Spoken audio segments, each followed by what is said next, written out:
Buckle up, sports fanatics. This is the Sports Chasers Podcast, your HQ for in-depth sports talk. Join host Kevin L. Warren and crew as they dissect the hottest stories, ignite debates, and bring you closer to the action. From locker room whispers to expert takes, we cover it all.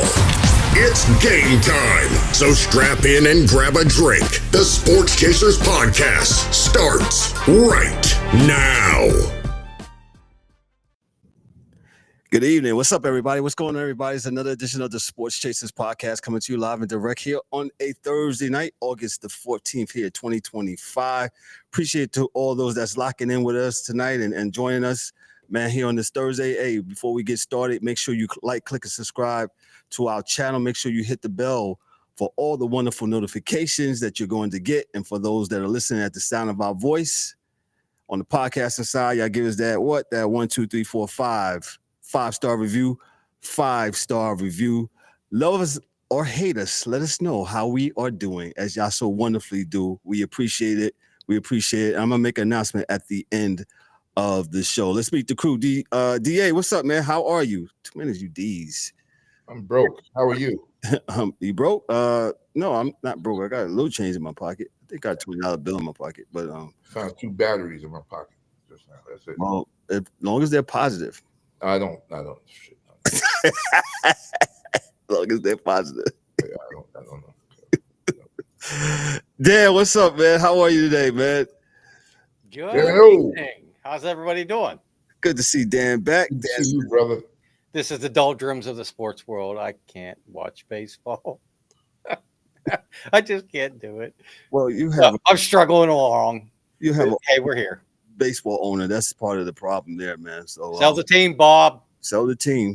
They was talking about the Oakland A's the other day, how they were talking to some of the Oakland A's, the Athletics. They don't want to call them Sacramento, whatever, how they actually missed the Oakland Coliseum, man. And I get it. They're home away from home. And they say they're supposed to be playing in Vegas in a couple years. That's still up in the air, so to speak. Transient city, that's not going to work either, man. Like, that's not. And if it's hot, it better be in the damn dome. Oh no, they said they got something to cover it. They're going to be air conditioning. No, you're going to be covering. You need the dome.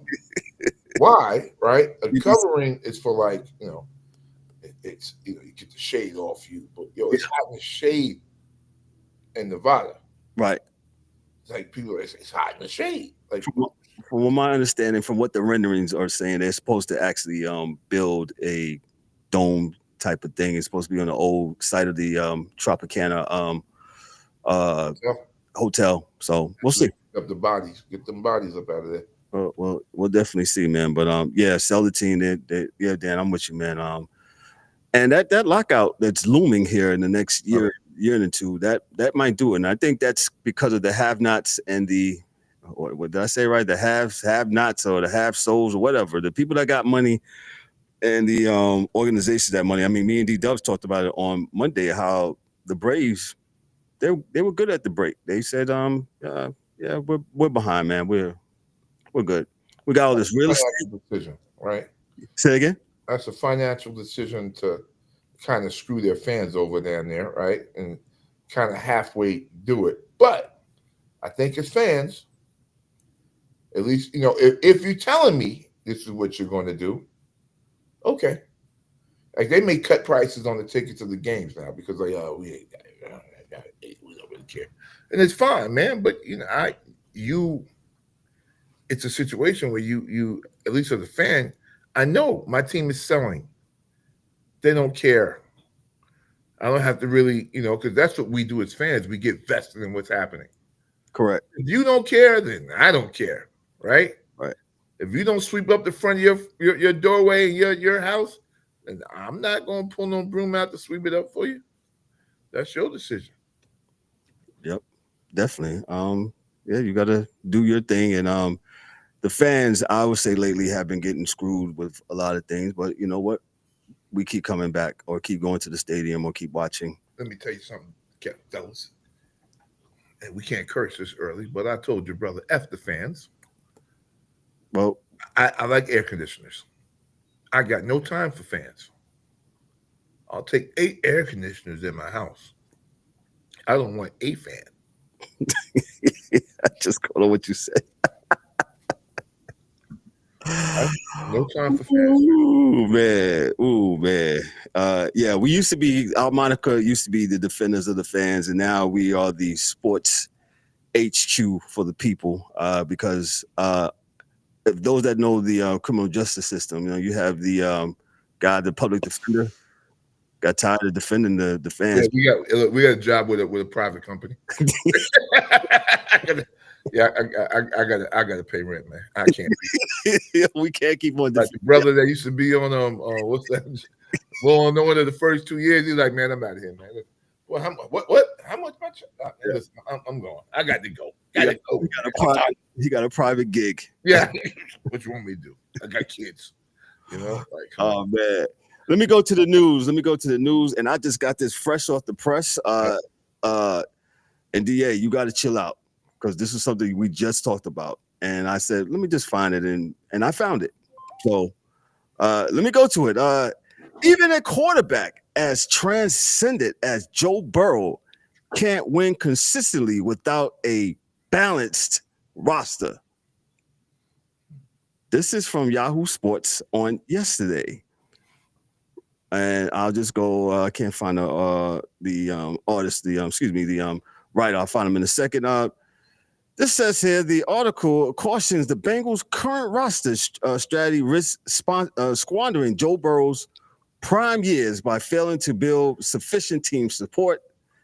Offensive lies well despite Burrow's historic talent. Cincinnati's offensive line remains a chronic liability, ranking among the league's worst, threatening his longevity and offensive While skill positions talent like Jamar Chase and T. Higgins is elite, the lack of depth and defensive shortcomings remain glaring for the Bengals. The team's defensive performance leaves explosive offenses unchecked and increased pressure on Burrow to win shootouts, which is unsustainable in a tough postseason matchups. The piece underscores the urgency for management and ownership to shift from a reactive to a proactive corner roster building, especially while Burrow's championship window is still open. And this was discussed yesterday on ESPN. DA? I'm not doing this, man. I mean, 2 years ago, me and Ryan argued on this show when I told him Joe Burrow was not what they think he is. I think he's a heck of a quarterback. And maybe because the values and the bar has been pushed down, everybody's got Joe Burrow as being Superman.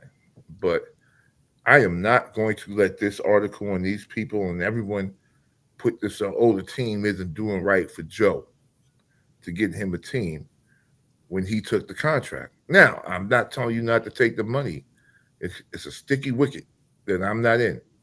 But if you take the big contract and then you let the contract, the Higgins and this one go out, there's not a lot of money to pay for everyone else, right? So how is the team supposed to build said roster with just $5 and maybe it's $4.95 because that nickel looked fake, So how are you supposed to build that team without any money because the quarterback took it?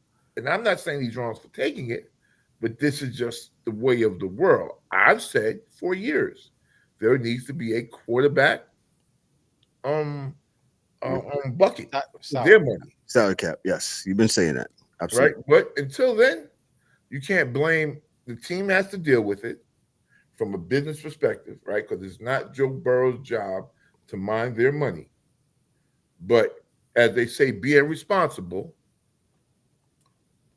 there should be a situation where they say, hey, man, can we do something so we can build a team? But it seems to me, fellas, like I haven't seen a quarterback in the last 10 years say anything like, yeah, well, I'm going to try to take a little less so we can get this and do that and do the other thing. I ain't seen it. I haven't seen anybody do it. I think Jalen Hurts took a little less money. Or maybe he just got offered what he was worth. Because I think they signed him before the Super Bowl, right? So, so I'm, I don't know. You tell me, Dan. You let me know what you think. Well, I'm on it with you, but I would add to that you take a organization that historically does not spend money, Cheap, and then you drop the bag on the quarterback and the two receivers. You have the leading sec person in the league, and you don't want to pay him the money. So it's, what do you do here? Like, shame on Cincinnati, because this should have been, something that you kind of figured out before you got to the point where, oh, we paid Jamar, we paid T, we paid Joe. Correct. Now we got to pay Trey. What are we doing? Oh, well, we don't want to spend that money.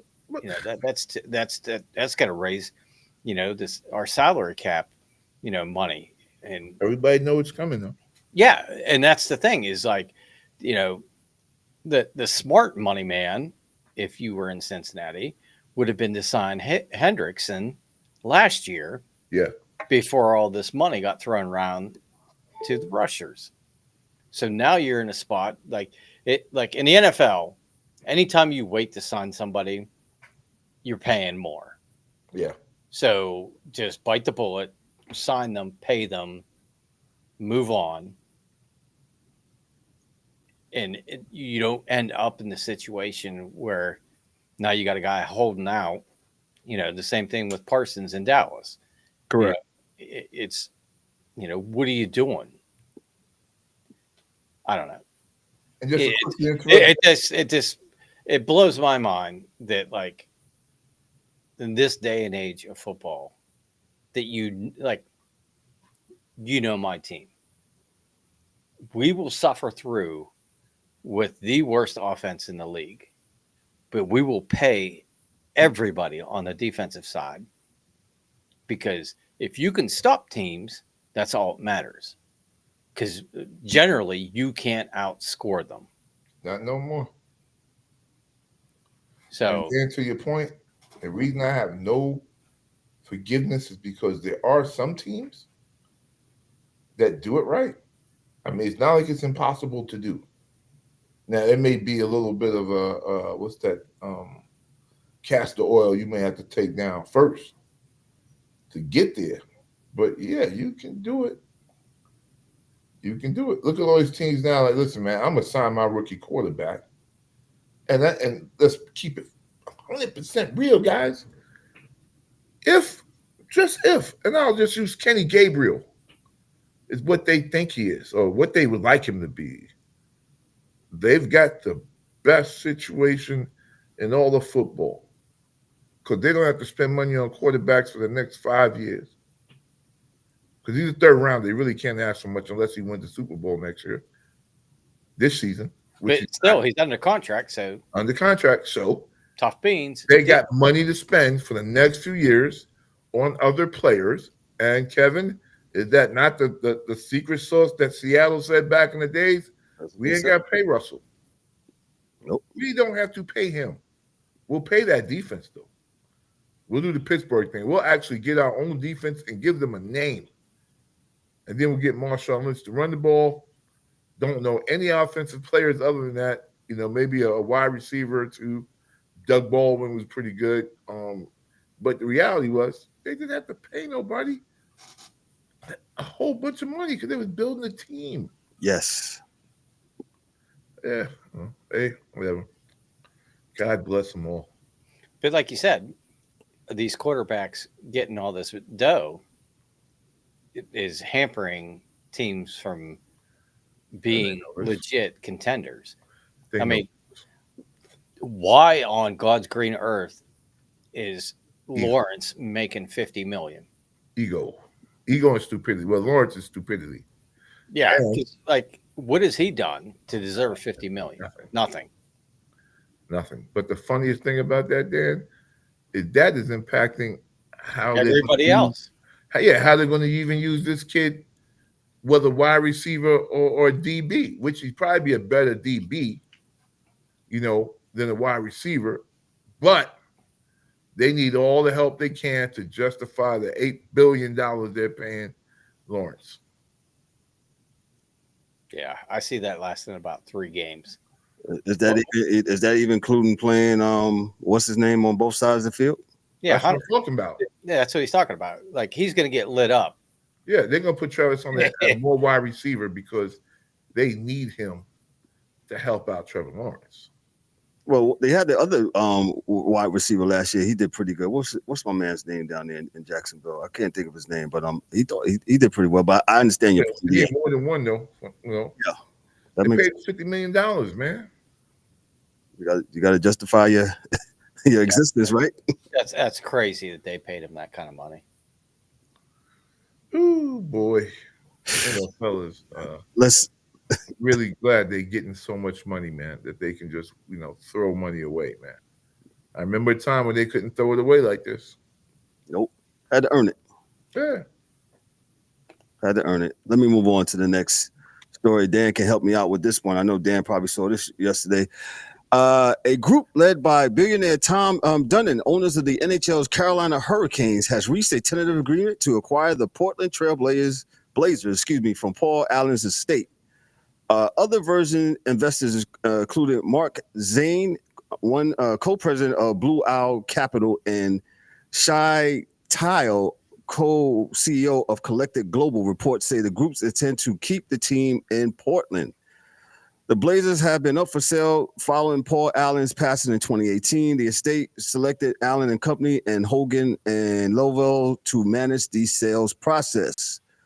Financial snapshot, no actual sale price disclosed yet. For reference, December 2024, but the Blazers valuation at around $3.6 billion this past December. That was their value for the Portland Trail Blazers. Dundon's background, Dundon is also heavily invested in pickleball as the majority owner of both the PPA Tour and Major League Pickleball.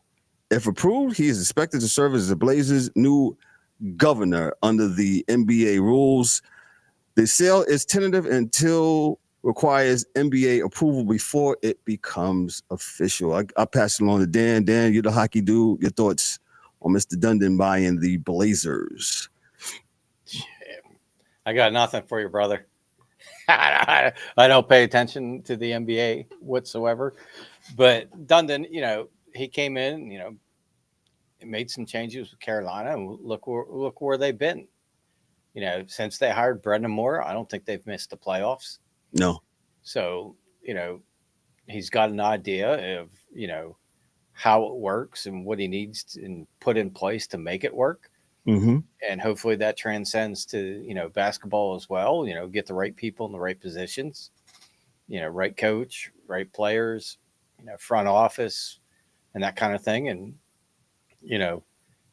good for them that they're staying where they are. That's huge. A lot of times now, like, teams get sold and the initial thing is, hey, we're out and going somewhere else. So it's good that they're staying. And time will tell, how it goes. But I think the dude's got enough, business sense to know the right people for the right positions. And hopefully, they turn it around and get back to where they used to be when Clyde, Glide was there.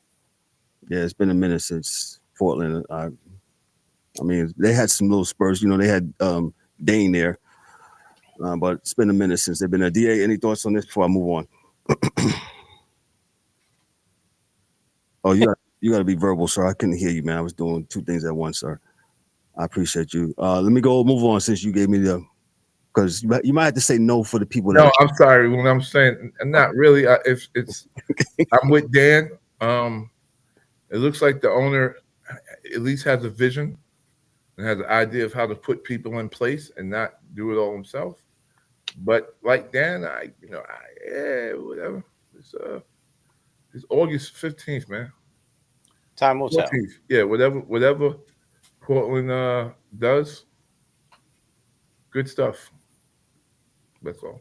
Let me go to another owner situation here, but here's a situation where the Twins owners they are opting to hold on to the Twins. The Twins will not be sold at the 10-month expiration of sale and investment options. The Pollard family confirmed they will remain the principal owners of the Minnesota Twins. People in Minnesota do to those Pollard families. New partners coming aboard to give the franchise a boost in today's fast-evolving sports landscape. They're bringing in two significant limited partner groups, each expected to bring fresh ideas, strong partnerships, and vision. Long-term legacy, Carl Pollard, their patriarch, bought the team in 1984. Now, Joe Pollard has reaffirmed this franchise has become part of our family story. Our focus throughout has been on what's best for the long-term future of the Minnesota Twins.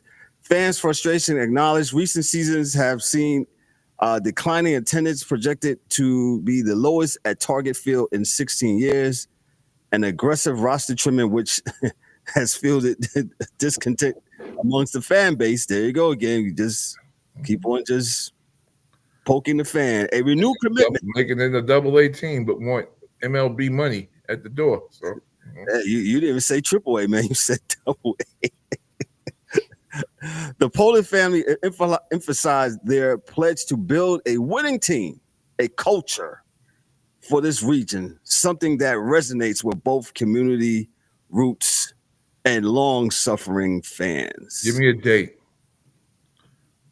That's the way businesses run. Right? That's why you do a project. You put a date at the end of it. So we're not going to say, hey, we're going to win someday. We're going to win. Yeah. So they tore down the Metrodome, right? Well, the Metrodome tore down itself when the snow fell and all that, right?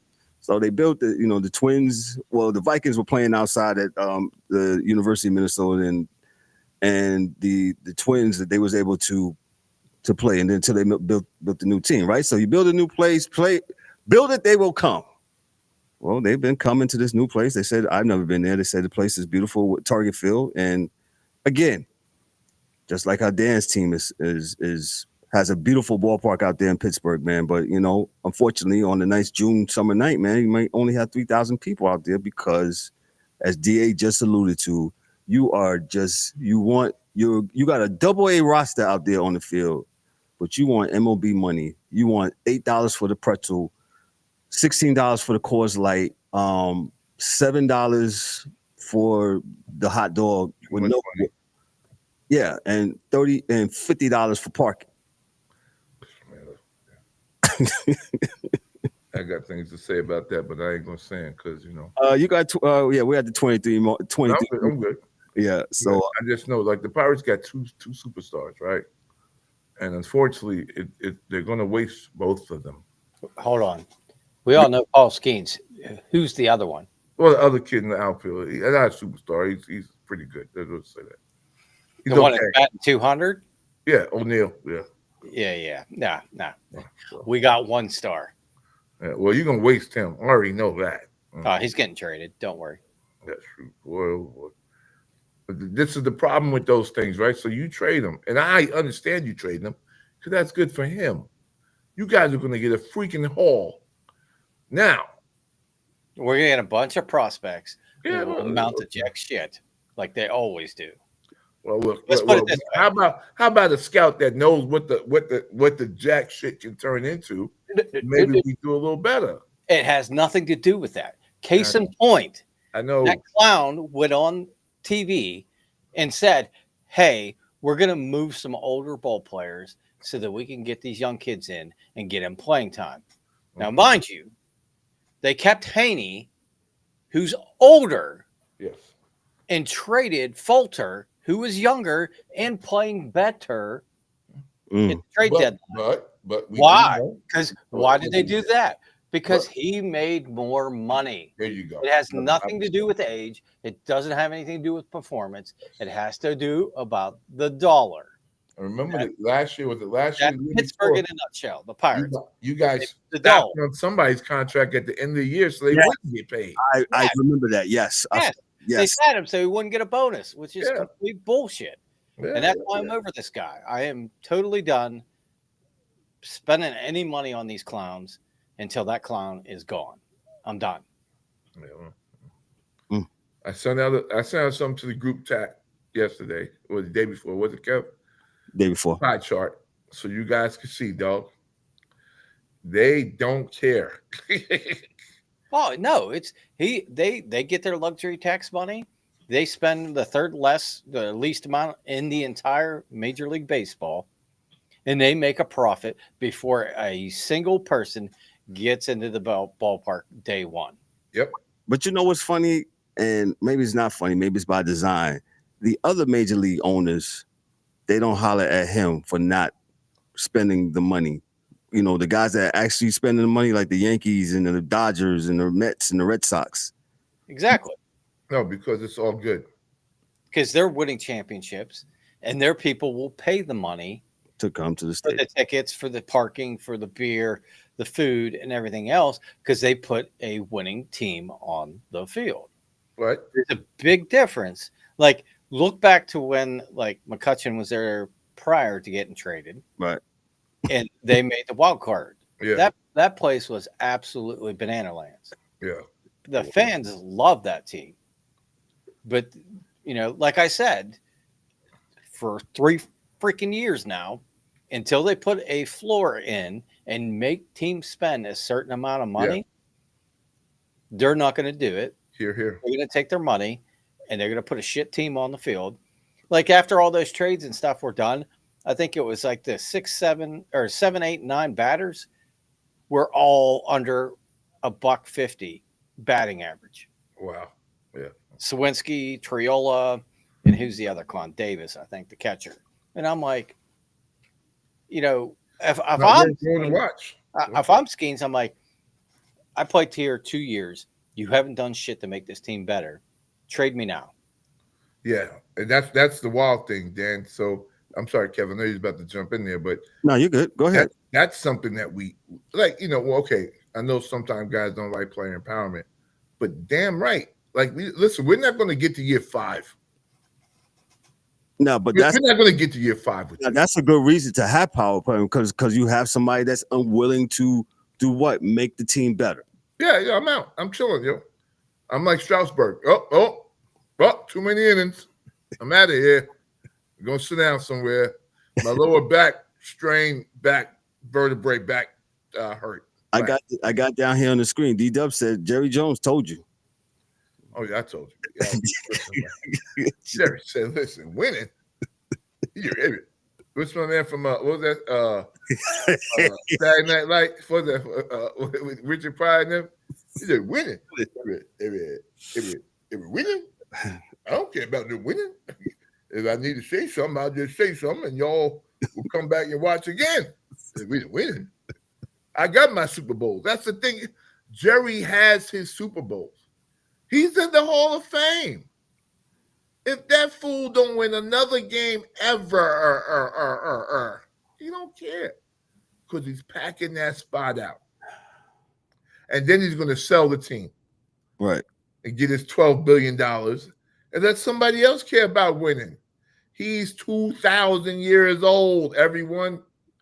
He told you on ESPN, I could care less about Micah, Mika, Mocha.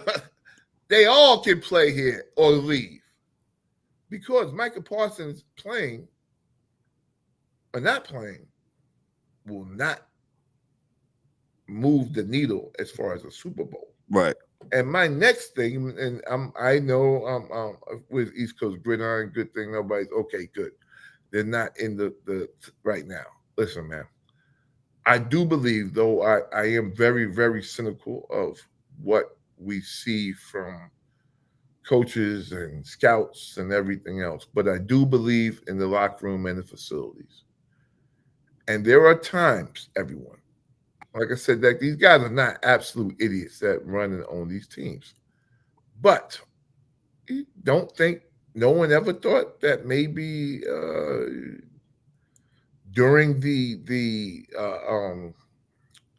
this time they're saying they're not willing to pay to get Micah Parsons to do this, that maybe there's something they don't like about Micah Parsons, and they feel they can do something else. Now, I'm not saying it's true, but he's not. And I would go film for film all 22. And it's not every play, of course. But to be called the LT, the next LT, I see a lot of back of his jersey when Saquon Barkley is playing, though. I can see his name. Twice a year. And you should never see his name. Because that means you're running away from the play or you're getting blocked out the play. Yeah. See a lot of Parsons 11. And I'm not mad at Micah Parsons, and I'm not saying he can't play. Because I was the one on the show that said, yo, watch this boy in college. He's serious business. Yada, yada, yada. Just like I'm talking about LeVar Arrington's son now. Serious business. Like the boy that went to the Giants. Serious business. I'm telling you. But he can't tackle. Yeah, you see a lot of the back of his jersey when they're playing against teams that run. Since the NFL is a league that's a copycat league, okay, how do you beat Dallas? Oh, we're just gonna run up the middle. Because as they used to say when I played, Mike is not all about that click clack. Now, I mean, I'm sure he is to a point, but you'll see more of him catching quarterbacks than catching running backs. And unfortunately, the ratio of running backs running at you is far more than the amount of times you'll get the sack of quarterback. So, what do you do great? What do you do great? That's all I say. I'm not mad, but I know I can get enough film of LT catching Wilbur Montgomery or doing this or doing that and not just hitting quarterbacks. Now, a lot of this has to do also with what they show on TV. But no disrespect to Micah Parsons. I think the boy is a knight. I think he's great. But sometimes when they don't want to pay you the money, there's a reason why. Now, it could all just be TV for right now. And that could be true, too. I mean, I'm not in the building. I don't know. Well, got to get you some media passes so you can go down there to Arlington. I know I won't go in that building. Don't want to be in that building. No. Yeah, I got you. Let me move on to the next. This one should be very good here. By the way, by the numbers, Jerry Jones is 82 years old. He's not 2,000. He's 82 years old for those keeping score. Let's go to this story. Today's piece digs deep into the integrity crisis gripping the NBA, where gambling isn't just off the court, it's creeping into the game. This is what Michael Porter Jr. doesn't just watch from the sidelines. He sounds the alarm. And we're just going to talk about it real quick. And this is an article here from Yahoo Sports from Shavdar Vasilev, and he talks about this. He says on the podcast one night with Staney, he says he sounded an alarm that sports betting, especially digital, is fundamentally damaging the NBA's integrity and turning the sport into a profit-driven spectacle. Excuse me. They're gonna get me on that one. Personal tonight via family fallout. Cites his brother Jonte Porter, who was banned from the NBA in 2024 for manipulating his stat lines to influence prop betting outcomes. Porter described how a player might fake an injury and exit early so bettors win on unders, saying, "Think about it. If you can get all your homies rich, I'm going to sit out. They all get a little bag." He said that's a disturbing glimpse into the temptation that some may face. He referenced other players under scrutiny like Terry Rozier, Malik Beasley, both facing investigations tied to prop betting manipulations. Hold on. Didn't your boy say something at the end of the game in front of the world? I was about to say, yeah. Draymond said, he said something right there. Hot Mike picked it up. Hot Mike. Beyond the NBA, MLB is dealing with spot fixing. Also, investigations against Emmanuel Clase, and baseball has seen lifetime bans like that of to Peter Mariano. Some states, Ohio, New Jersey, are moving to restrict dangerous mirror and prop bets, while sportsbooks like DraftKings have launched early exit refund programs to mitigate betting on injury risks. DA, your thoughts? I know this has been. We said this from the beginning, man. It's the losing the impropriety, man. It doesn't matter whether it's happening or not.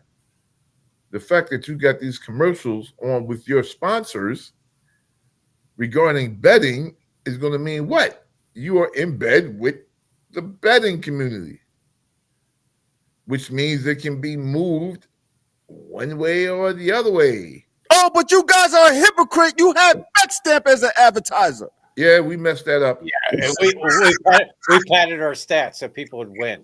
Yeah, we messed that up. Get them. Shoot. Evidently, we wasn't good with the bettors because they left us. We went with the under all the time. Evidently, we were not good with people that bet because they left us. But the point that I was saying is that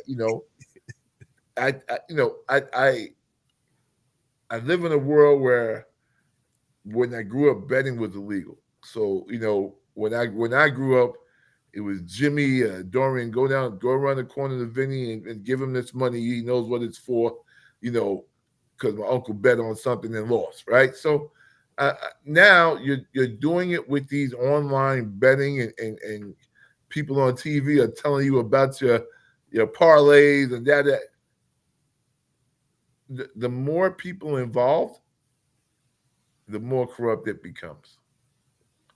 As bad as people thought betting was when the Godfather was running it, it was a small group and they could have their hands on it and take care of it. Now that we all got it, your grandmother, your niece, and your sister betting, yeah, it's not going to be good. And that, like you said, everybody can get on it, right? Every player. Come on, we talking about the guy that was the number one saves guy in baseball for 2 years is now under investigation. Wow. Emmanuel Classe, yeah. It's not a good look, B. And it won't be till they separate it and get them out of it. So, that's. I think before I get down here, I think that that horse has left the barn, bro. I don't know if that's ever going to be. True that. You know what I'm saying? Dan, go ahead. No, I was just going to say, if anyone was naive to think that it doesn't matter what sport it is. Yes. That when they got in bed with, all these different betting sites that we won't mention because we're not promoting them because they don't pay us. Yep. But at the same time, if you thought for a minute that nothing was going to change from the game and how people played, performance, any of that stuff, you're absolutely insane. Because it doesn't matter the sport, whether it's basketball, football, baseball, hockey, freaking pickleball. It doesn't matter. That if someone can make some money off of it and, the under for turnovers is 8 this half, and we already got 7. Well. And my buddies all bet the over. Well. Oops. Oh, sorry, I passed it out of bounds. My bad. Hey. It's like those jokers that bet on Angel Reese missing her first shot every game. Right. And that was crazy. Yes. You know what I'm saying? Like her girls could be like, miss the first shot. We're betting on this too. And she just misses every first shot. Yeah, whatever. What does because percentages say she's going to miss it anyway. So let's play along. Yeah, play along with it. But that's what I'm saying. Like, it doesn't take much now that it's embedded in every damn sport that we have. Facts. To think that there isn't a bunch of people making bags off this stuff.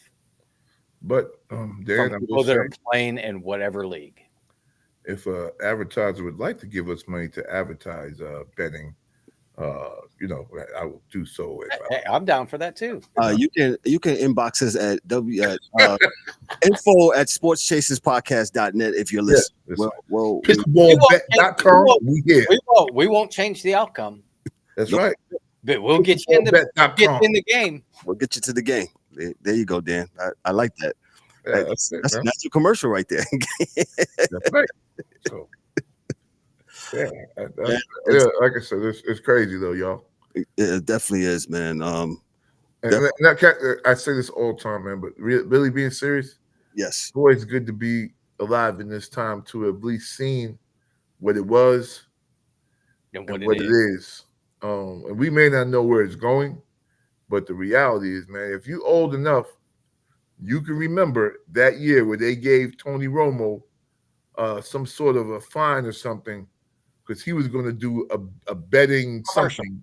Yeah, I think he was doing a commercial or something. Yeah, and this was, when he was with Dallas, so they weren't in the playoffs. The playoffs were starting. He was going to do a commercial, and they stopped it. And the next doggone year, this fool league was, in bed with betting, no clothes on, socks off in bed, bow. So yeah, it's crazy, man.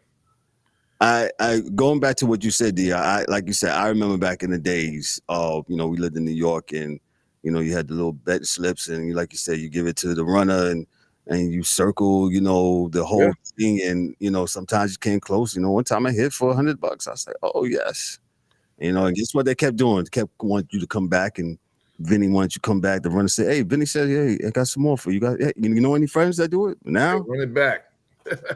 Yeah, let me get my money. Now it's I don't even know when the prop betting started. I have no idea. I don't bet enough to know. Very good research topic. Is the first person going to miss this, and who's going to get the first home run in the All-Star game? Things of that nature. Well, to be honest, that started years ago with the Super Bowl.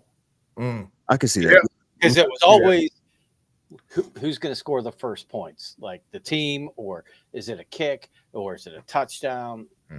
Run, a pass, all that stuff. You could bet on the coin flip. Yeah, of the Super Bowl. A couple of years ago, they say, how many times was CBS going to show Taylor Swift? Yeah, that too. But I will say this: I know you guys all poo-pooed me in the group chat. Yes, we did. but I actually watched the entire episode of that podcast. Okay, how did it go? We got a little podcast review, Dan. Go ahead. How was it? No, I thought it was really good. Like, it wasn't necessarily sports related, but it was very cool to see two humans that generally care about each other and talk about like everything, like from how they met and all that stuff. And you got both sides of the story, like the whole thing with him. He went to one of the concerts and he tried to meet her.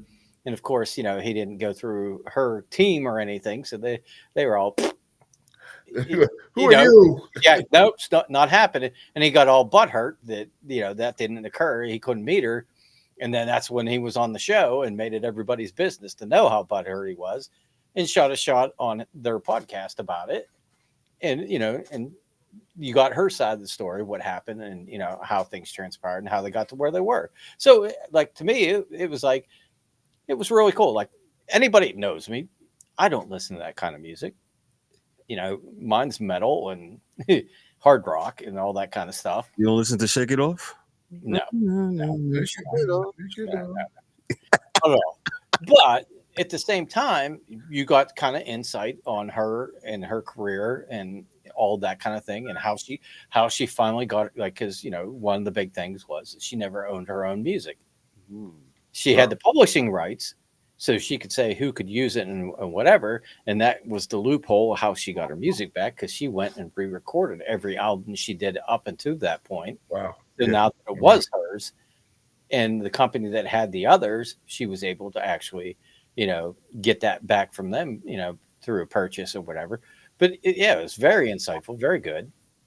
Okay. And I enjoyed it, and I like both of the brothers. I think they're hilarious. Yeah, they are. And just to see them, just clowning around, having a good time. It was a very good podcast. I'd recommend watching it. That's a good. They're funny. Yeah, and when they talk football, they are very serious too. They yes. And like I said, I'm all about the numbers. When I was watching that, there was 1.3 million people watching it. Right. So, which is incredible. Yeah. If anybody that has watched that catches a glimpse of our show, feel free, please, to join us. Yes. and watch our show, because I would love like 1/1,000,000th of that number. Well, that's the Swifters giving that, because before that, the Kelseys may have had like 300,000 until the Swifties jumped in on it. And hey, whatever it is, whatever it takes, man. If the wife can help you buy the groceries, yes, honey, let the wife help you buy the groceries. Yeah, definitely. But like the whole thing, like her learning actually about the sport and getting obsessed with it. Like she was the first one, from what she said in the show, was she texted Travis to let him know they got Worthy out of Texas. Wow. As the wide receiver when they draft him. So it's a good watch. We talk about pop culture on this show, as you can see as well. So pretty good. Thank you, Dan, with the podcast review of the what's the name of their New Heights. New Heights. That's yes. Great great podcast. I watch it quite a bit. Gotcha. All right, Dan with the podcast review. We appreciate that, Dan. Let me go on to the next thing. This was updated from the other night. But ESPN college football red zone ambition. ESPN aims to launch a college football version of its highly successful NFL red zone, which they just purchased last week's. Like they say highly successful, like they built it. They just bought it. They paid for it. Yeah, they don't know any parts inside of that doll. They just bought the doll. Let's give it a year. Let's watch them burn it down. Exactly. Fox Sports is unlikely to license its Big 10 or Big 12 games rights to ESPN for their initiative, citing concerns about undermining its own programming. And NIL will require significant ownership in the venture for Fox to even consider participations. Power move by Fox. Hey, they say if you want your little college red zone, we need a part of that. And why not? Right? The Big 10 media rights are split among Fox, CBS, and NBC, collectively paying roughly $1 billion annually, while ESPN holds executive rights to the SEC and most of the ACC, along with many other conferences, but critically not the Big 10 or the DA's team, Notre Dame. I need to push that button for Notre Dame. I'm going to get that for you one day, DA. Without inclusion of marquee Big 10 and Big 12 content, appealing highlights sharing may be possible, but live look-ins, they're saying now won't be hampered without direct access. I'll give this to the DA. Your thoughts? Makes sense. What am I sharing this for with you? Why? What? We're not scared of Disney here at Fox. We could care less, dude. Like, no. And listen, you bet on the SEC and this and that, and now it looks like the SEC isn't what the SEC used to be when you first started to bid on it. You deal with it. And now you got to deal with the Big 10 and Ohio State and Notre Dame and whoever else, and they don't want to put their games on your red zone. So your red zone will be a little blue. That's all. The blue zone. Blue zone.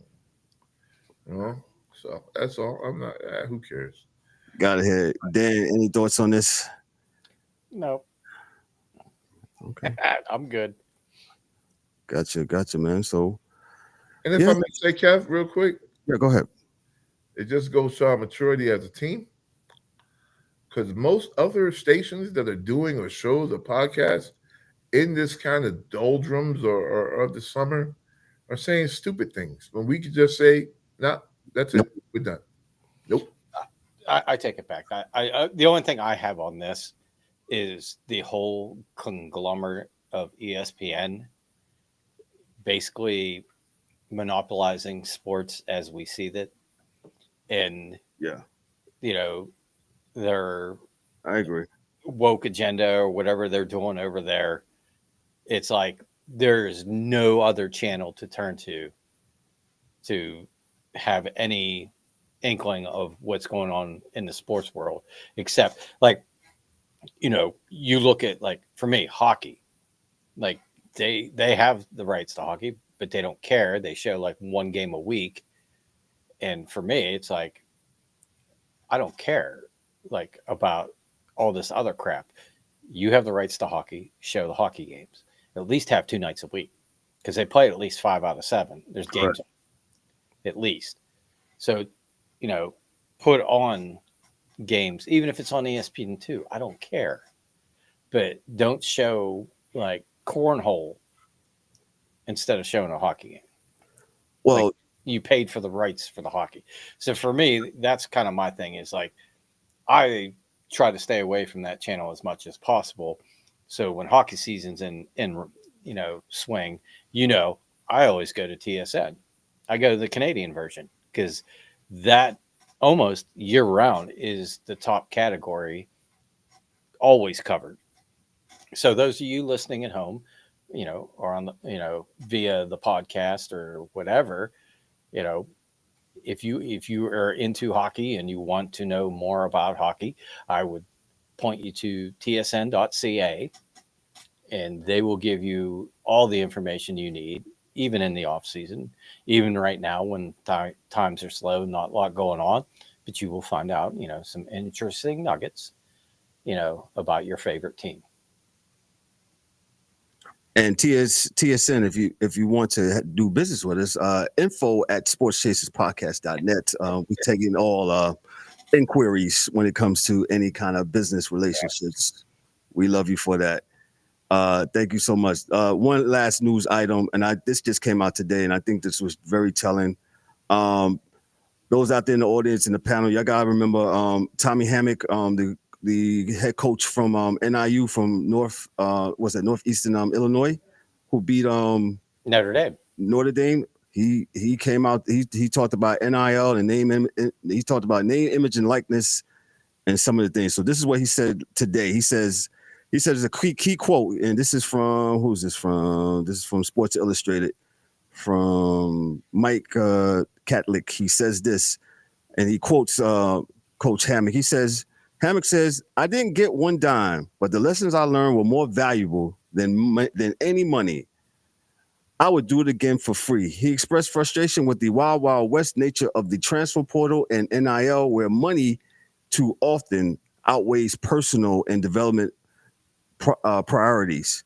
He says this: if you're going to college to get a couple of dollars, you just might as well get a job. Hammock challenged players using social media to hype entering the transfer portal. He called out the following nature of statements like, "All glory to God, I'm going to the portal," suggesting they should prove themselves by actually playing. He said, let's see if they play, if they go through the transfer portal. How many of these guys are going to play or travel or get snaps? He noted Northern Illinois hosts 19 players to the transfer portal after the 2024 season, underscoring the volatility facing his program.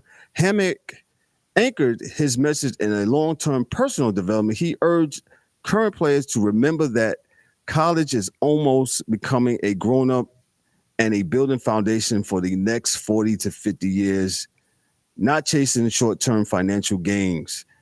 And that's pretty much what he talked about it. I didn't get a chance to clip it up, man, but I don't know if you guys saw it, but he kind of went on a rant about it. Go ahead, D. What you think about what Coach Hammock was saying? I think it's right, and part of it is just his experience, right?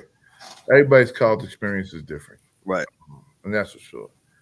Two, if a kid's going to school and he's going to get NIL money, believe you me, somebody told him he was worthy of NIL money before he told somebody he wanted NIL money, because he's a high school kid. He may think he's good, but you don't think you're NIL money until a college coach says they're going to give you that money, right? So there are two sides to this thing right now, because it's the kids that are corrupted and the adults are corrupting them, because they play along with this. They play along with the bread. You're going to get this, or we're going to give you that. We can get you this and do the other thing. And the transfer portal, as I'm learning slowly but surely, it is not what people think it is, man. So is he saying the 19 kids that he got in the transfer portal on his team ain't going to play? right? Because why would you get them if they ain't going to play? You may as well go get a high school freshman, right?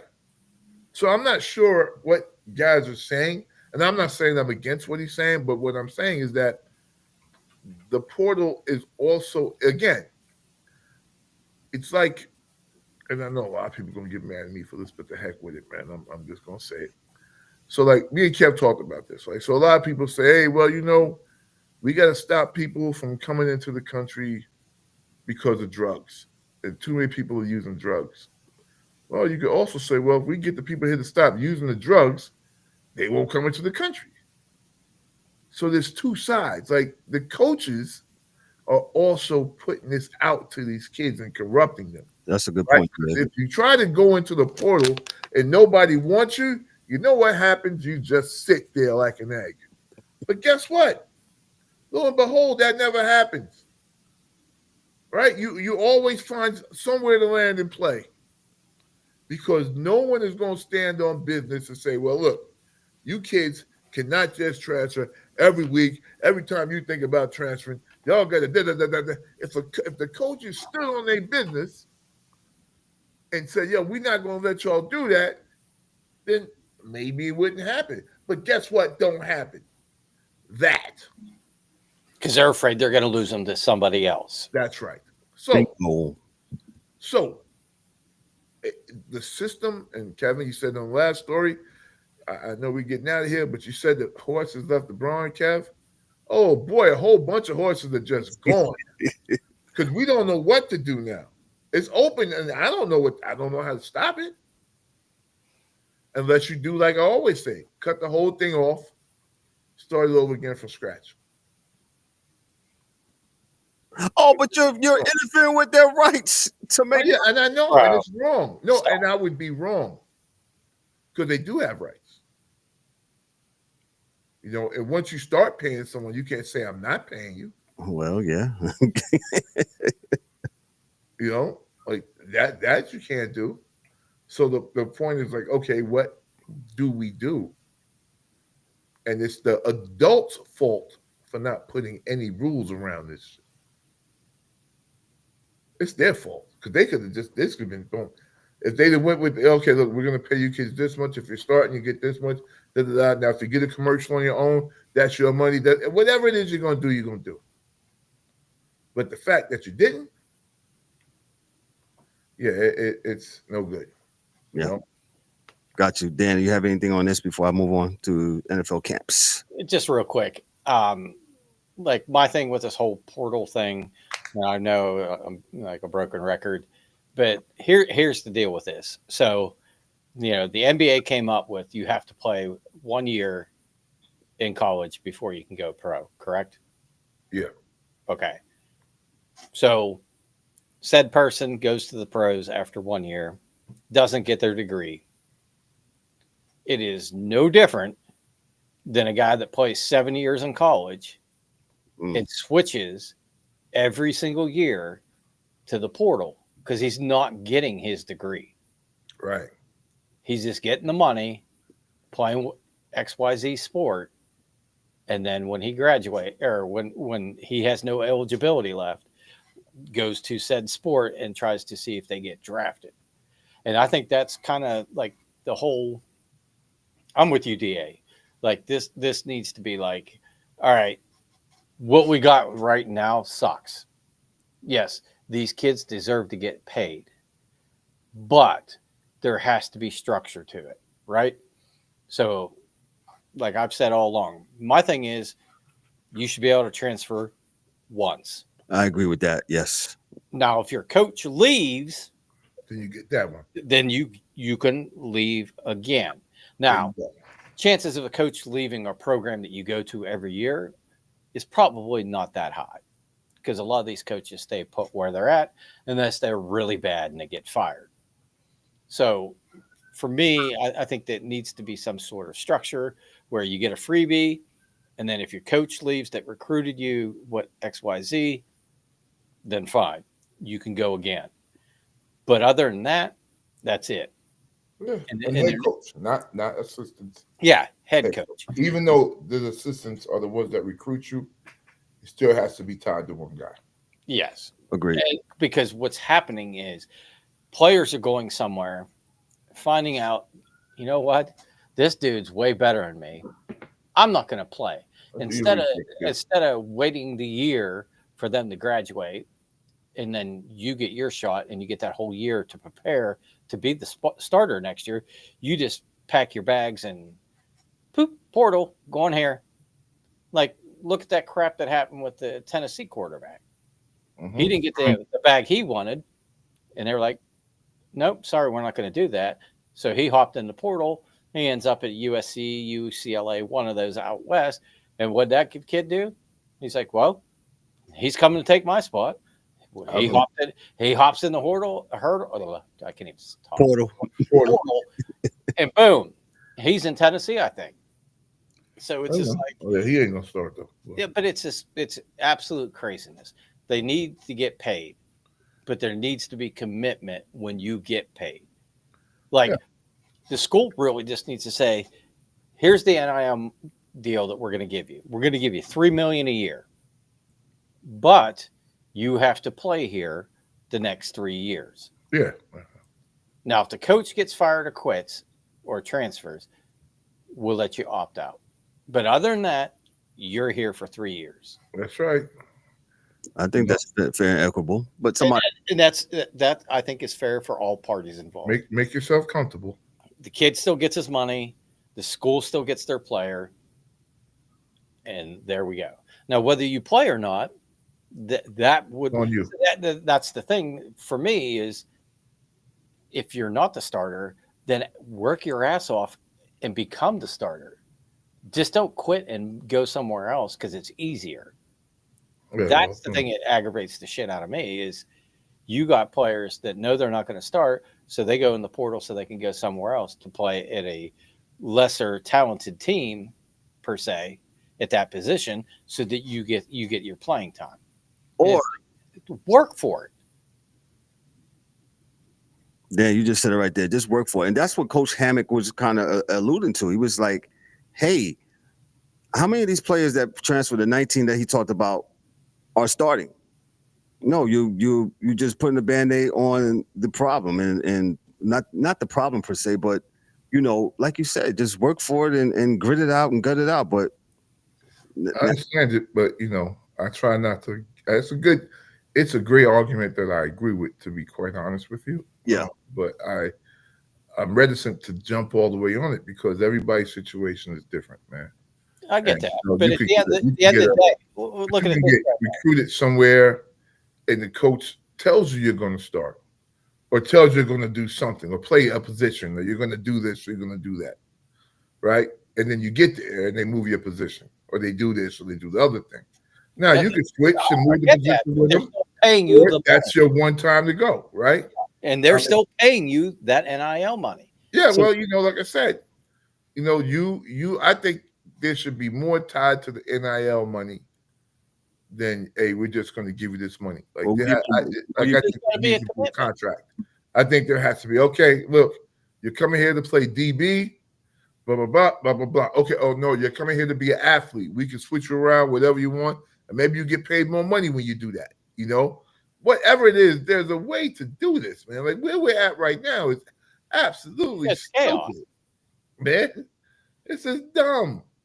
Because there's a lot of things that can happen with players. Because I'm trying to think what school it was that the entire, I think it was college basketball team, where the entire starting five went into the portal. I think it might have been in Indiana, and it might have been the women's team that between the graduations and the portal, they had like one player on the roster. Yeah, like I said, there has to be. I believe in the one move rule, right? I believe in that squarely. If the coach goes and you go, it makes the kid have to be a little bit more of an adult, not just in the financial sense, but in the sense of what they're doing, right? So if they see something funny or the coach is acting funny or this, that, and the third, you still only get one. My thing is too on this point is letting them just quit and walk away is a disservice to that athlete, because that all that reinforces is in life, when things get rough, you quit and walk away. Let me tell you, Dan, and I'm very on that point, man. I'm like the NBA used to be with dudes that was saying they were going to the league after high school. Hey, man, you tried, it didn't work. Hey, figure it out. Go to Europe, do what you got. Listen, I'm not worried about you if you just quit and walk away, man. Because that was going to be in your character anyway. That was going to be something you did anyway. Yeah, but they're making it way easier to do that now. So, listen, quit and walk away. You don't want to be here no more. All right, you get one transfer. As long as someone is willing to take you, you can go. But just know, wherever you go, I hope you're happy. Yes, but at the same time, I would much rather have a coach that helps me at whatever sport I'm playing to get better. But more importantly, makes me a man. I agree with you. And teaches me the way to be a man. I agree with you, man. Like this, I agree with you, man. Portal hopping, that's nothing but being a coward and walking away. I agree with you, Dan. But keep it real, man. I get it. It's funny. We listen to all these stories with these coaches, and some of these coaches ain't willing to make you a man. They don't care. A lot of these coaches just want to win. I get that. So not all of them. The ones that that like when Saban was a coach, he was just as much X's and O's as he was about being a good human being and how to be a man. Well, just and like now, taught you life lessons. I will give you a great example, and we can go. If you would have been talking to me about Lane Kiffin when he was at Tennessee, it's a far different man than he was at FAU, as far as how he did with his kids, and the way he is at right now at Mississippi. Sarkisian used to be a piece of shit, and now you look at him in Texas. Sometimes it takes the coach to grow into that. And I get that for a lot of these kids, because but they're making that decision though. Yeah, in Tennessee, Laney was smoking weed with the players. So Laney was out there getting, allegedly, please. Yes, allegedly. You know what I'm saying? So like, he's a different dude now, and he's giving out different lessons now, So I think everything has to be situational, but I do believe, Dan, that you are 100% correct. That let's put some hard, fast rules in there. We don't care what happens.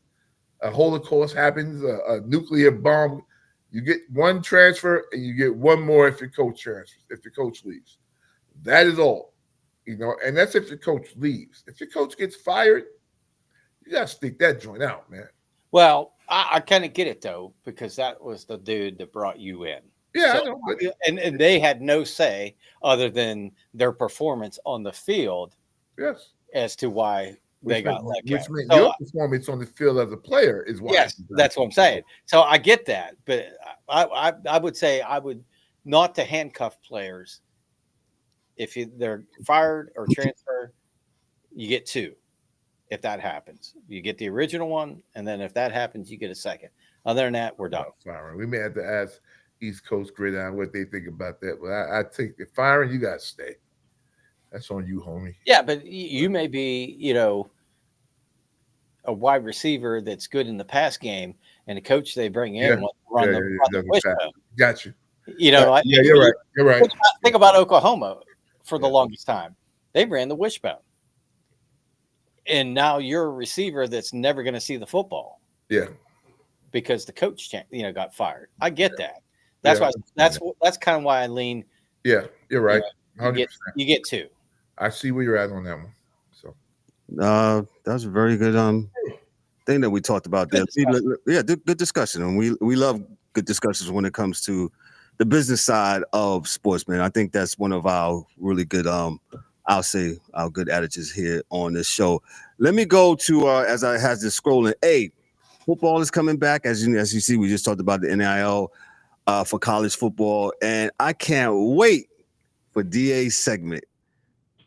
Go do your yard work, which will premiere in a couple of Thursdays when we talk about the first games that that are coming on. Let me go to football camp here real quick before we move on. Funny, so the Giants and Jets, they have joint practices. They had day 2 yesterday. Nice fight.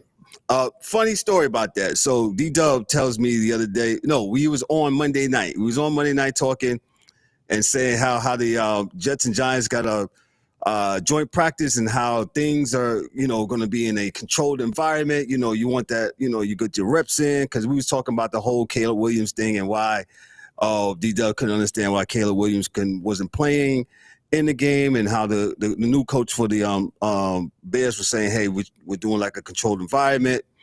And so sure enough, around 1:30 in the afternoon, I'm working and I get an alert on my phone from the New York Post, and Giants and Jets throwing hands. Throwing hands. All over the field. So I text D-Dub. I say, "Is this a controlled environment?" He calls me immediately. He's like, "Yo, Kev, that's what they said, a controlled environment." But we all know it's the dog days of summer. They don't do. I don't believe they don't do 2 days a game. But No. you go to any training camp. Guess what? These things are going to happen. Still hurts. It still hurts. You hit me late. You did that. You did that. You did that. Whatever, man. You're in a bad mood. Your girlfriend cursed you out. She spent too much money. You don't know if you're going to make the team. Oh, it's high karate. High karate. Yep. Yeah, man. So you guys wasn't on Monday. Any thoughts? Real quick, of any preseason action I saw over the weekend that you was whatchamacallit? Anything good? Nope. I thought the Giants have the best D-line in football right now. Thank you. That's it. Dan, go ahead. I'm sorry. No, you're good. No, the only thing that I thought was absolutely hilarious and also like 2000 IQ was the Jets game, and I can't remember the players that was the running back. The running back that sold that. Yes. Yes, Dan. Talk about it. Go ahead. So he was on the left side of Fields. Mm-hmm. And so he goes out and runs across the line of scrimmage, like, I don't know, 7 yards out, and he sees Fields start running. Yep. So the linebacker's man on man. So he looks back and sees him, and he turns and he starts running. He's like putting his hands up like the ball's coming, and this linebacker's running his ass off to catch him. Deked him, everything. And like he gets it. They get in the end zone, and the guy just kind of stops. The linebacker's looking at him, and the next thing you know, you just see Fields just sneak into the end zone right behind him. I was like, that man deserves an Oscar. Oh, yeah, he might have made, if he wasn't a starter, if he was like a low on the depth chart dude, that might have got him a job. So hey. Yeah, it was awesome. Like like high IQ. Like, I'm gonna suck this guy into covering me all the way to the back of the end zone, so my guy can score, which I thought was really cool. And like, I saw a little bit of like the Steeler highlights, and that Thompson kid, he went bananas. He had 3 touchdowns. Yeah. The Cam Little, the kicker from Jacksonville, hitting that 70-yard field goal. Yeah, that was crazy. He kicked it from his own damn 40. I was like, oh my goodness. Yeah. Like, it's one thing to kick the ball 70 yards, but to be able to keep it between the uprights and knowing that you're going to have to kick the piss out. That's the only scoring they're going to have this year, so they better pay him. Yeah. So, I mean, I thought that was super cool. I don't know if that counts as a record because it was preseason, but yeah, he kicked the lights out of that ball. And I mean, he still had probably another 2 yards on that at least. Yeah. So, there's a little bit, and, just so I make sure I make a lot of friends on the show, all of you that pay the regular prices to get into these games and parking and food and beverages. Here we go. Y'all stupid. Yeah, there you go. Watch that shit at home. There you go. 2 years ago. Yeah, boy, Dad caught so much flack for that. He got bring it. Bring it. Yeah, the people on TikTok got on Dan. They say, "Oh, what do you mean? I took my son there. It was a blind accident." You ain't your son stupid. All right. That's what Yo, here's the Scooby-Doo on that. So the Steelers play here the last preseason game, right? In Charlotte. I'm not going to go watch the future garbage policemen, firemen, car salesmen, grocery workers. Damn, Dan. Dude, nobody plays. Yeah, nothing but big dudes. The only people that are playing that are the ones that don't have a job. Big dudes in cubicles. Big dudes in cubicles. Yeah. So, yeah, I will not even probably bring that up on the television to even watch it, let alone spend my money to go see it in person. DA has been saying this ever since I know him. He says the colleges don't do it. Yeah, the pros doing it, and we know why we're doing it. It's a money grab, and we know that it's part of the package that you buy with your with your season tickets. It used to be PSLs, your PSLs, and they just kind of, hey, now you got to buy these preseason tickets. This just to cost. They're not less. I just want y'all to know it's not less money. It's it's the same amount as if you would go to the regular season that starts in first week in September, the first Sunday in September, or the Thursday before, excuse me. So, you know, you're going to watch this dude. Hello.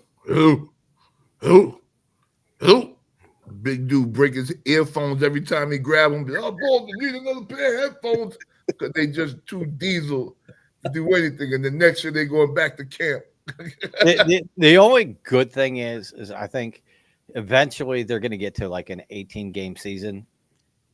And it'll be like 2 weeks of training camp, and then they're just going to go play games. And if that's the case, I would like to see them bump the roster up. Player safety. Yes. To like 60, because if you're not going to play any preseason games and nobody's going to get hit until the first game, I mean, there's some teams like my beloved Steelers that have padded practices and they actually tackle people. But some of these other ones, it's, flag football.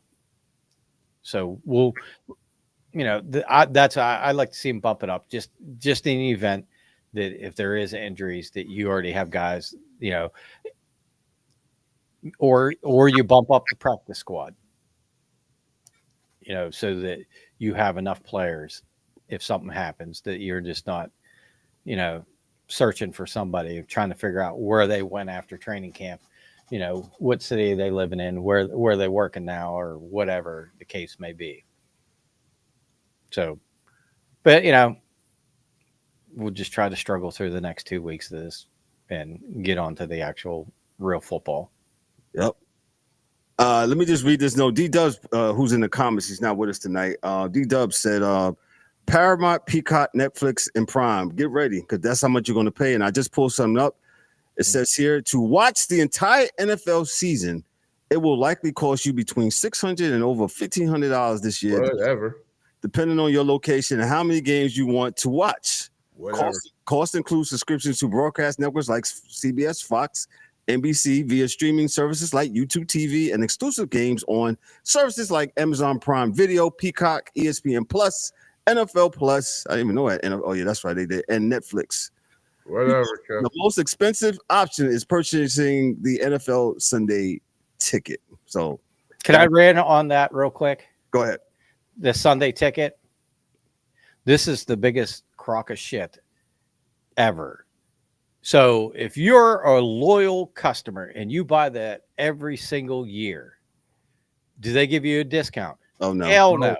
Nope. But, Joe Blow just goes to Best Buy and buys a new TV, and they say, hey, do you want to sign up for Sunday ticket? It's free. It's always that way. Yeah. In Whatever. all things. That is the biggest crock of shit. If you're a loyal actually, it was when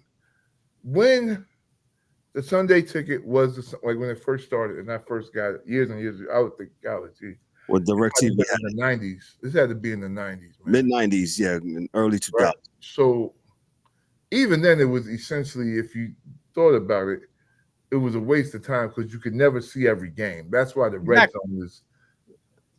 Now you get to watch your team, and at the time, my Niners were my Niners, right? So I had no problem watching my Niners, good, bad, or indifferent. But the point that I make is that you don't watch every game. No. You miss a whole bunch of games. So you can only watch one 1 o'clock, 1 2 o'clock game. Yeah. And then, the other game on Sunday is NBC. And then, depending on if you're a day You didn't walker need or it. You night, could watch NBC anyway.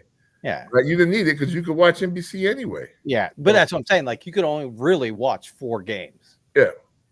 Now they got this Thursday crap. That game is always bad, so it doesn't really matter. Exactly. Like, I would recommend anybody not to get an Amazon subscription to watch Thursday nights, because that is always the worst game of the week. With bad uniforms. That's it. Yeah. Well, that's right. Don't forget DA's yard work or game worth. Aaron's first end zones. It's coming up in a couple. Hard to do yard work on Thursday night, but you can figure out something to do on Thursday night. But I would not watch not near one of those games. Thursday nights, you can tune into the Sports Chasers podcast. There you go. Live at 7:30 p.m. Thank you. Go. There you go. Dan, what you got for us for the WNBA before we get out of here real quick? What you got for us, sir? I just got a couple of things. Go ahead, sir. Just from watching a lot of games, when I was on vacation there. And first of all, oh my God, are the referees in this league absolutely freaking terrible. Terrible. I watched several games, and I think it was Vegas and the Valkyries. And the 2 guards were getting chippy before. Nothing was called, blah, blah, blah. And I want to say it was 22 for the Valkyries. Is it Burton maybe? She was almost by the bench, and literally it looked like Scott Stevens coming across the blue line and absolutely put her in the first row. And I'm like, how is this a basketball move? And then, luckily Ryan's not here, so I can say my piece and not get interrupted. But I don't know how much of these games you've watched, either of you or anybody at home, but trying to watch the Dallas Wings play with Paige Beckers playing is absolutely terrible. I've never seen somebody fall on the floor so many times. Like, Chris Cowell is, at the top of the stadium snipering her every single time she takes a shot. And she's on the floor. And like I watched the other night, she literally 2-hand shoved the defender off of her and threw her into the other girl on her team. And they called the foul on the person that got shoved. And I was just like, this is crazy. And I don't know what's going on in the league right now, as far as there's a lot of people getting hurt. A lot of people getting hurt. Stewie's out. Collier got hurt again. Yeah. Caitlin's been out. I'm trying to. You had a bunch of them at the beginning of the season. Colson tore an ACL. McDonald broke her foot. Like, and most of the not all these girls played in the Unrivaled, so it's not like they're playing too much. Right. But at the end of the day,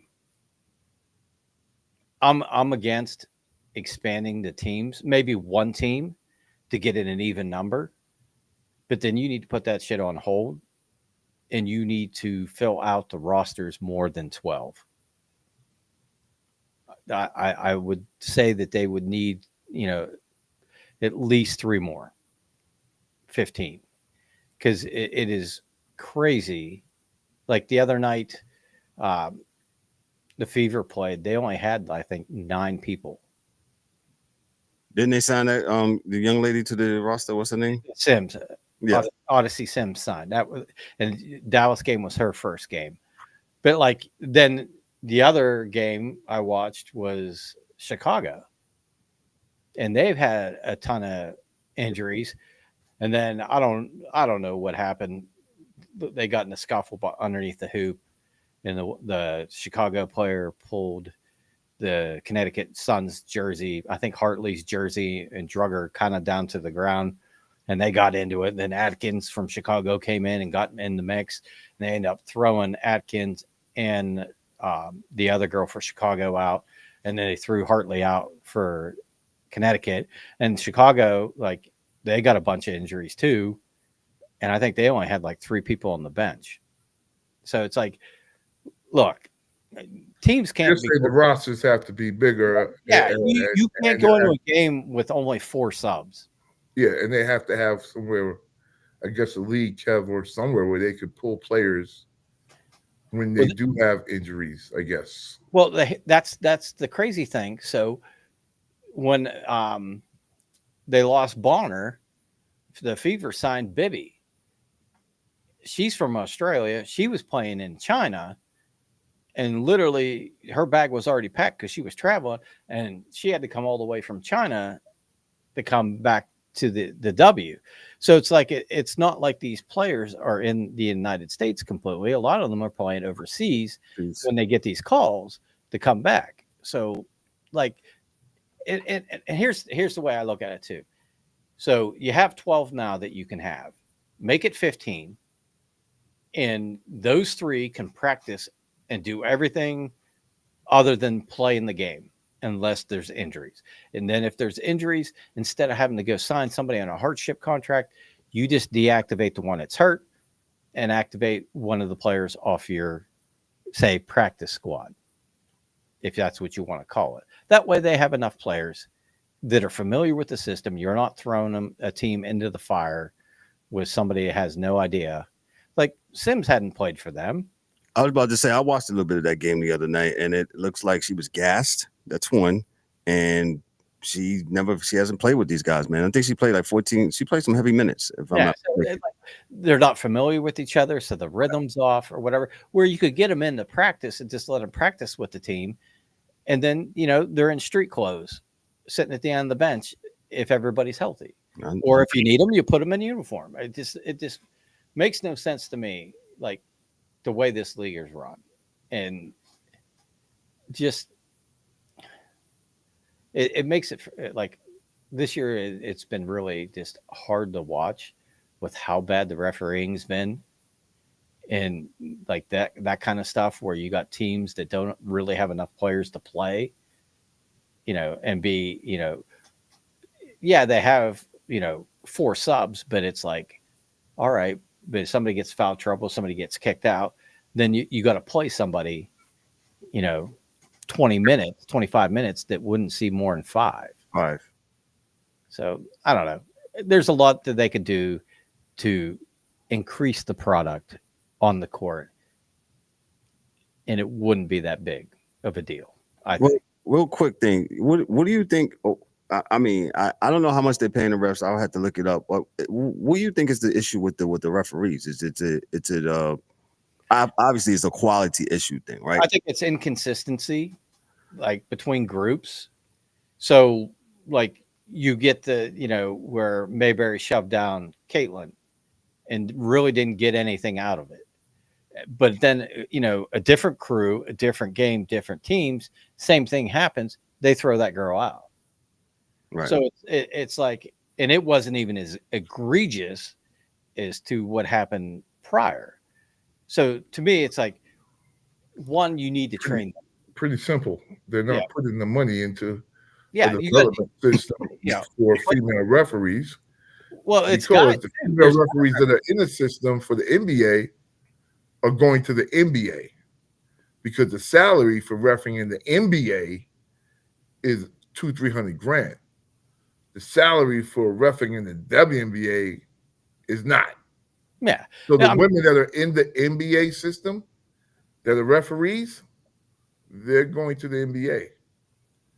Because one system is geared toward NBA players, and I don't even know if there is a system for a WNBA referee. I don't know. Are they grinding them out, growing them out of whatever conference college basketball is there? They're using that group or whatever. So I don't know, Kev, but I pulled it up for you. WNBA referees typically earn get this between $180 and $425 per game, which translates to roughly $16K or to $50K annually, depending on experience and the number of games officiated. See, there you go. They ain't getting paid squat. They don't care. Like, you need to pay, you need to train, and you need to hold them accountable.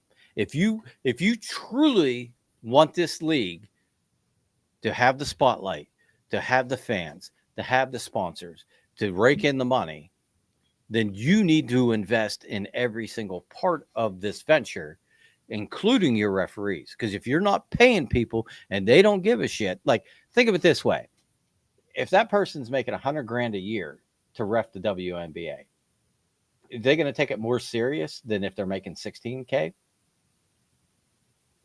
They're not going to want to lose that job because it pays really well for fucking 4 months of work.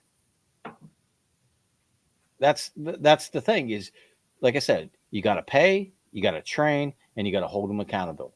That's the catch-22, dog, is that. And I'm say it and I'll say it, God damn it. They're already losing money, man. They're not trying to pay these refs no money until it looks like it's worth it. I'm not saying it's right, wrong, or indifferent, Dan, and I'm not here to debate the point. I'm just saying that they're like, yo, dog, you'll already lose $50 million a year. I'm not losing $50 million, $16,500 a year. Like, I'm not doing it, man. I get that. But the influx of players that they had come in and are coming into this league is going to bring the eyeballs. It's going to bring the money. It's going to make them money. So if you fix the officiating problem, get it consistent, and people, like, that's all you hear. Like, Dan, I agree. I don't know. Like I said, but you know how many years the NBA owners have been hearing, oh, we're going to bring the girls in. We're going to have a better product. We're going to do this. And they're like, man, listen, man. I get that. 30 years we've heard it. But watching multiple different teams, their post-game press conference, and every single coach continually says, we don't know what they're doing out there. We don't know what they're calling. It's not consistent. That's all we ask. You know it's a freaking problem. And you're not going to get spotlight sponsors money and make money if the game keeps happening the way it is now, where like there's like, you look back to the finals and the call they missed there. That was awful. And everybody that had eyeballs watching the game knew it was wrong. That was awful. But they didn't correct that. And that's what I'm saying. Like, if you want to be a true professional league, I agree, then you need to act like it's professional referees, all that stuff. And until they do, then nobody's going to take it serious. They're going to be throwing green mouth guards on the court forever. Right, bombs. Dan, is that it? Yes. But I'm looking forward to it because, we only got probably another 10, 13 games, and then the playoffs are going to start. So we'll see, how the season wraps up and how the teams, fill out in the playoff. Like Ryan said, Atlanta, they're way up there. I think they're like third or fourth in the league. So kudos to them. The only thing I will say is, for the rookie of the year, I would maybe venture to split with Citron and Irrifan. Okay. And give them the rookie of the year, because those two have played absolutely wonderful all year together. They've actually made a difference on that team and made the impact and got them, a good record. So I get it. The Husky is the golden child, and probably that's going to be a foregone conclusion that, they're going to get that. But, at the end of the day, they've won 9 games. Washington's, won 14. So I think that duo has made a greater impact on their team. Gotcha. He's Dan K with the WNBA since I'm really proud of that, though. I'm really proud that Dan picked that up. So thank you, Daniel. Yes. No problem, sir. Like I said, I watch all of it. Yeah, don't ask me that question. I'll be Hey, there's a better chance of me watching the W than there is a chance of me watching a baseball game. We know. Okay. Okay. No. The like right now, that's the only things that are on. Yeah. Like yesterday, I had the TV on. I was watching a game on there. I had one that they had on ESPN on the PC. Yeah, I was watching a couple games at once. I was watching my left inside of my eye and the right inside of my eye. Yes. Just one last thing. Shout out to Asia Wilson, first player for 30 points, 20 rebound game. Saw that the other night. She's absolute beast. Yeah. When she gets rolling, look out. Got you. He's Dan K again. Let me give them pipe bomb there.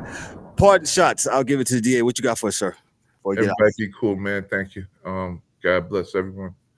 Dan, it's been a pleasure for real.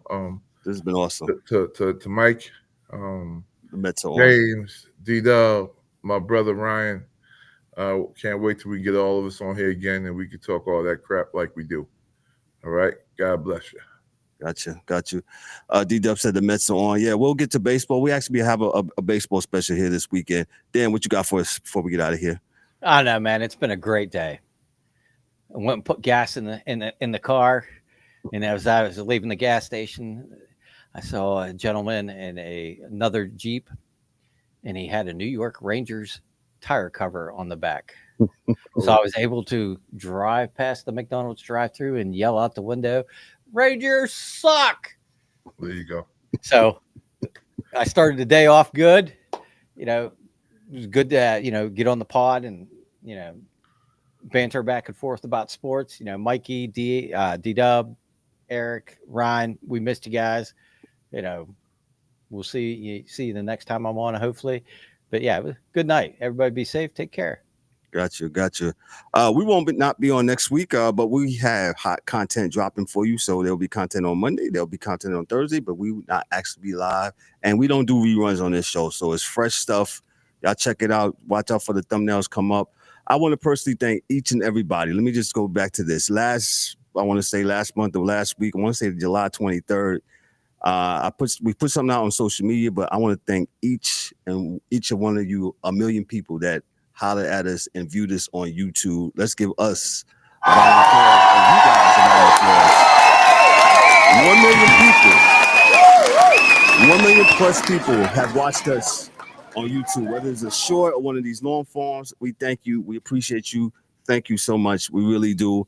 And a couple weeks ago, we passed the 400 episode threshold. Also, we had this is episode 410. So let's clap it up for that.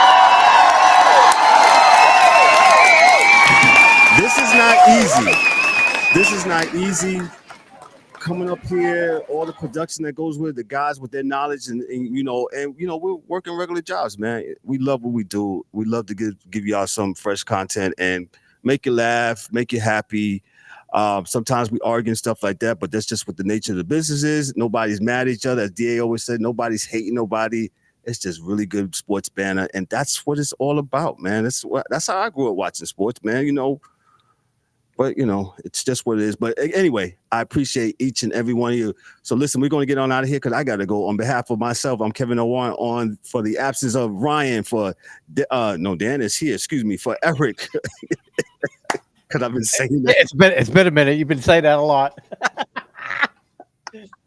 Let me start again. For Ryan and his absence, James, Eric, for Mike Mills, Daryl D-Dubs Warren.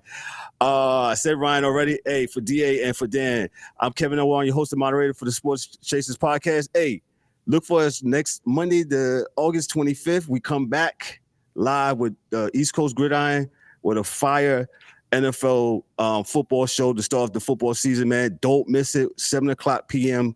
We're going to do it up with the East Coast Gridiron, man. So y'all be good. Have a great weekend. Have a blessed one, man. Hey, we'll catch you on the flip side. Peace.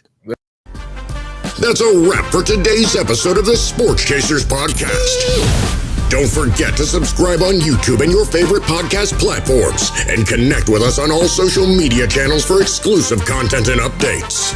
We'd also love for you to join the conversation, share your thoughts, and become part of the Sports Chasers community.